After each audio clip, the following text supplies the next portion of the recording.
कोल्हापूर जिल्ह्यातील काही महत्त्वाच्या बातम्या आता आपण थोडक्यात पाहणार आहोत।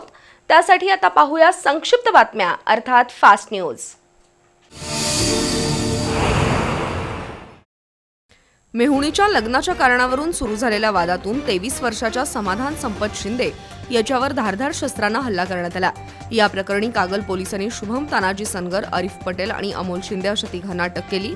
न्यायालयाने त्यांना 8 जून पर्यंत पोलीस कोठडी सुनावली आहे। कौटुंबिक वाद पराकोटीला गेला आणि साडू असलेल्या शुभम सणगरनं समाधान शिंदेवर धारधार हत्याराने हल्ला केला। सध्या जखमी समाधान सीपीआर मध्ये उपचार घेतोय। शिवाजी विद्यापीठात लोकनेते बाळासाहेब देसाई यांच्या नावे अध्यासन सुरू होत आहे। देसाई यांच्या सामाजिक कार्यावर प्रकाशझोत टाकण्यासाठी हे अध्यासन उपयुक्त ठरेल। देसाई कुटुंबियांनी शिवाजी विद्यापीठाकडे दिलेल्या ठेव रकमेच्या व्याजातून हे अध्यासन चालवलं जाणार आहे। या अध्यासनाच्या सद्यस्थितीसंबंधी नामदार शंभूराज देसाई यांनी शिवाजी विद्यापीठात आढावा बैठक घेतली। अध्यासनासाठी निधीची कमतरता पडू दिली जाणार नाही असं नामदार देसाई यांनी सांगितलं। प्रारंभी कुलगुरू डॉक्टर कामत यांनी नामदार देसाई यांचं स्वागत केलं। या बैठकीला प्रकुलगुरू डॉक्टर ज्योती जाधव यांच्यासह विविध विभागाचे अधिकारी उपस्थित होते।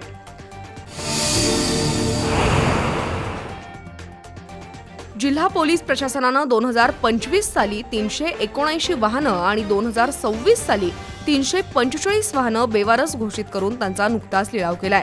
मात्र या प्रक्रियेदरम्यान अनेक त्रुटी राहिल्याचा आरोप महाराष्ट्र क्रांती सेनेनं केलाय। याबाबत पोलीस महानिरीक्षक कार्यालयात निवेदन देण्यात आलं। त्या वाहनांना बेवारस घोषित करण्यापूर्वी कोणती कायदेशीर प्रक्रिया राबवली, त्या वाहनाचा मालक शोधण्यासाठी कोणती कार्यवाही झाली, लिलाव प्रक्रियेसाठी आरटीओची संमती आणि न्यायालयाची परवानगी घेतली होती का, यासह अनेक प्रश्न महाराष्ट्र क्रांती सेनेनं उपस्थित केले असून त्याचा खुलासा करावा अशी मागणी उदय लाड, संपत चौगले, जयसिंग चौगले, शामराव चौगले, फिरोज शेख, अशोक तिवारे यांनी केली आहे।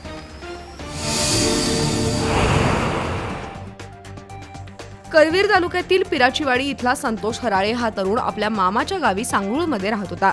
शुक्रवारी रात्री तो कोणालाही काहीही न सांगता घरातून निघून गेला होता। आज सकाळी बालिंगे जवळच्या रस्त्याकडेच्या एका होर्डिंगला गळफास लावून त्यानं आत्महत्या केल्याचं दिसून आलं। आज दुपारी वादळी वाऱ्यामुळे होर्डिंगवरील फ्लेक्स फाटलं आणि त्यानंतर गळफास लावून घेतलेला मृतदेह दिसून आला।